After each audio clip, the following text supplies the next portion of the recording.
Hi, my name is Alejandro Pérez Pérez, and this is the AI Coffee Podcast. Every week, we will have one episode regarding one disruptive aspect of technologies for the time to drink a cup of coffee.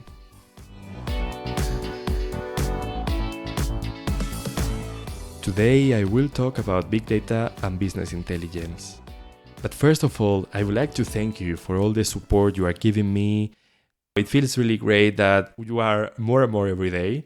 We are not a lot of people, but still I'm really happy that this is continuing, and this gives me a lot of energy to continue with the project. So thank you very much. And also, I would like to say that I am really excited because this is the last episode I will talk myself alone.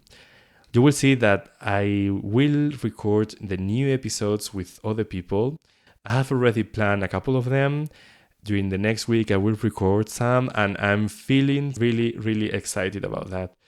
I hope that this is going to be a great change. Just to start, I wanted also to present myself because at this time of the project, I have already published a couple of episodes, also a couple of newsletters, but I haven't presented myself. I just started telling you things and explaining you different topics, but not exactly presenting myself. So as this topic, big data and business intelligence, is really related to what I am doing, I am thinking that I would be like the first interviewed in this podcast. Of course, I won't ask myself questions because that would be a little bit stupid, but I will change a little bit the way that this podcast is done. So I will start by presenting myself, and then the topic, big data and business intelligence, which is related to what I am doing in my daily life. So to start, I would say that the first thing is that I was born in León. This is a small city in the northwest of Spain. I was living in there for 18 years, so all my childhood was there. And then when I was 18 years old, I moved to Paris in France to study physics and mathematics in the Sorbonne University. I was there for 3 years. I finally was graduated from physics in the third year there, and then I moved to Barcelona to do an Erasmus. And I was studying there for 1 year around, and I made a lot of friends there. It was one of the happiest moments of my life. And then I moved back to León to study from distance a master's degree of business intelligence and big data. I was also a private tutor, and I was teaching some students during a while, and it was also a moment for me to think what I wanted to do in the future in my career. And in 2019, I moved to Madrid, to the capital of Spain, to start my career as a Qlik developer. I will explain you a little bit more later, but Qlik is an international company who provides one of the main softwares for business intelligence, which is QlikSense. And I joined Qlik directly as a consultant for 2 years. It was really an enriching moment of my life, as it was my first real job at that moment. Because of course I was doing some small jobs during my last years, but at this moment, it was my first real job. And then I moved 2 years ago to Fujitsu. So now I'm working as a senior application developer for Fujitsu. I'm working for different projects, but my main one is related to ATMs and banking accounts. And well, you will also see that some of the people I have met during my career, they are going to be here in this podcast. And then after that, during the last months, in September 2022, I started a master, another one related to artificial intelligence for public services. At that moment, I realized that artificial intelligence is a really important topic in the world today. So that was when I decided to create something also to be able to go deeper and to know more, and also to give the community also what I was learning. So I decided to create this podcast and the AI Coffee newsletter, and that's also as a way to give the community back some of the knowledge I was learning during this time. for the moment, I'm really happy, as I was telling you, for all of this change, for all of these projects. And well, I don't know what's going to be next in the future, but I'm really happy for the moment, and it makes me really motivated.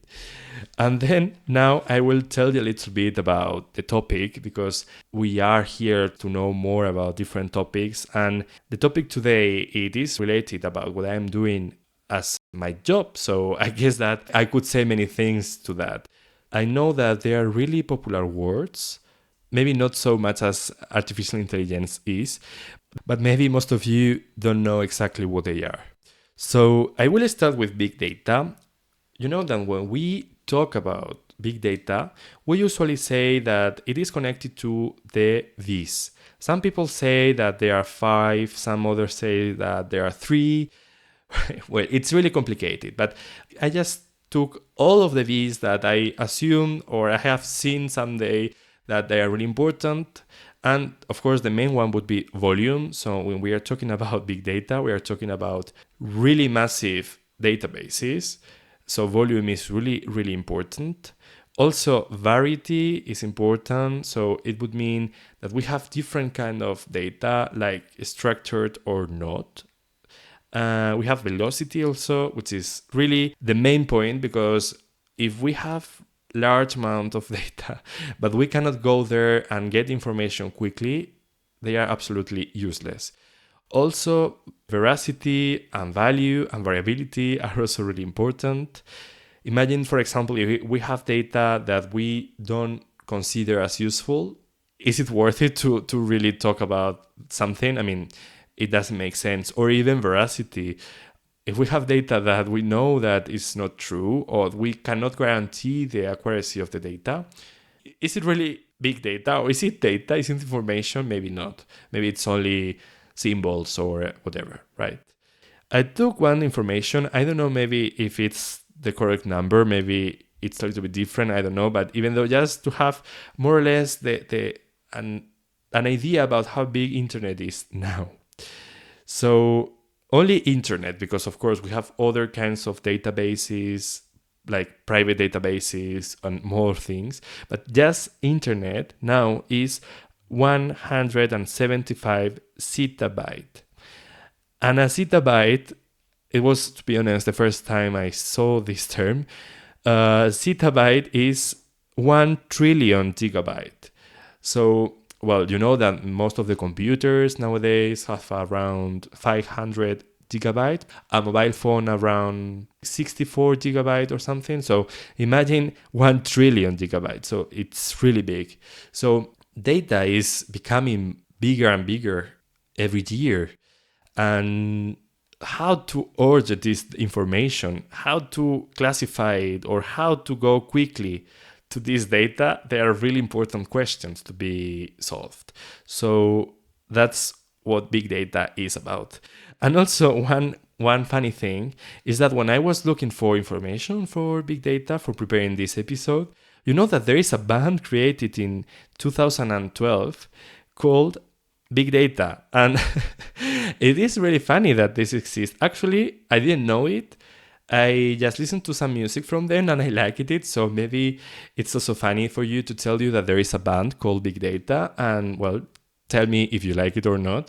But well, of course, it's really, really funny.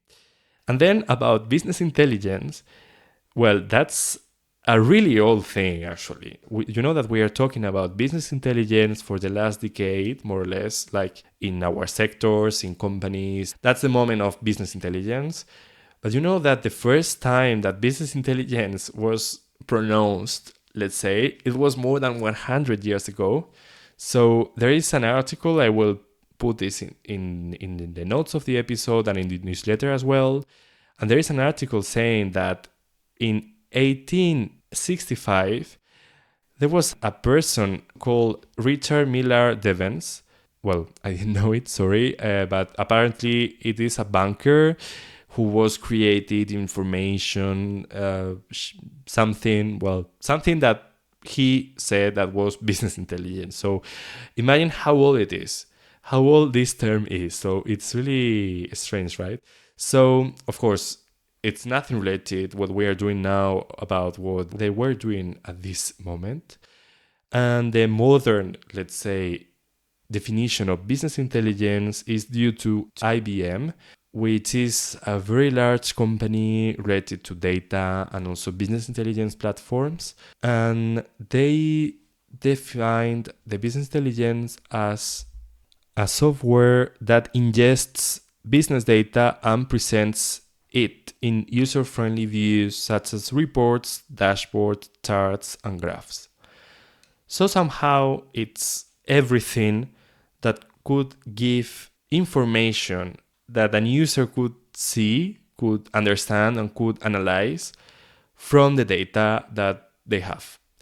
So when we are talking about business intelligence, it's just preparing charts, preparing tables, preparing dashboards with all of the data that a company, a ministry, a public administration, whatever has.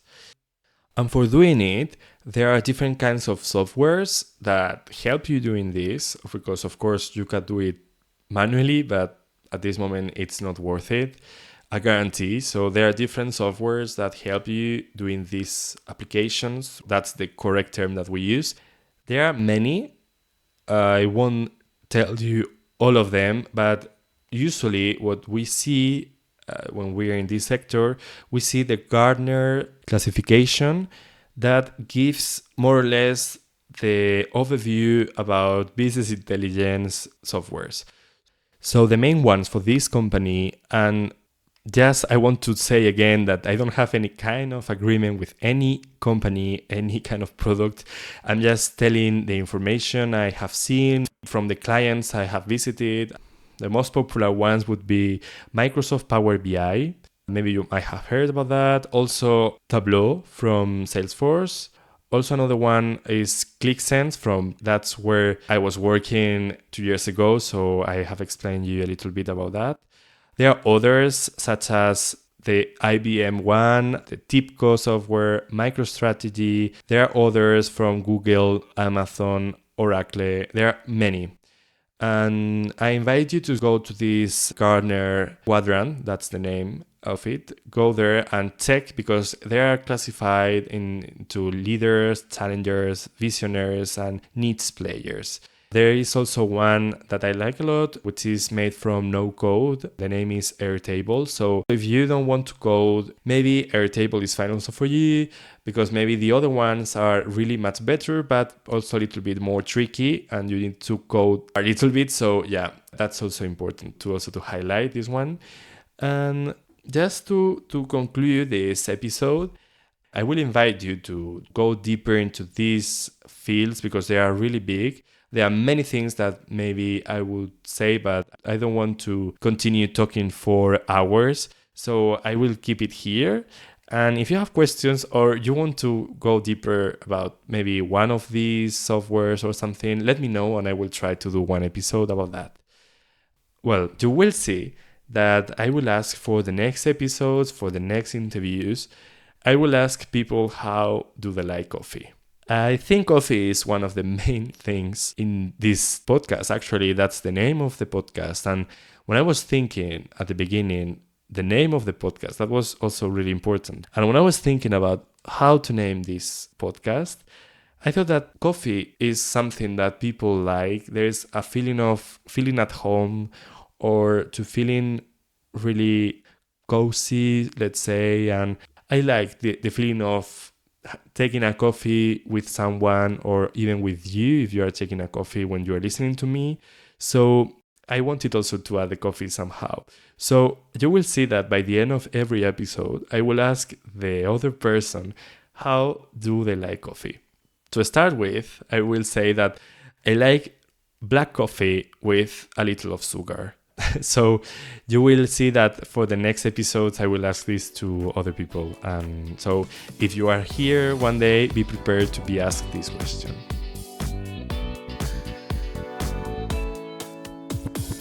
Thanks for being here one more week. If you liked it, please subscribe to the podcast and to the newsletter in alejandroperezperez.com. Please share both with your friends and relatives and don't forget to give me 5 stars in Apple Podcast and Spotify. See you next week. Bye. Bye bye.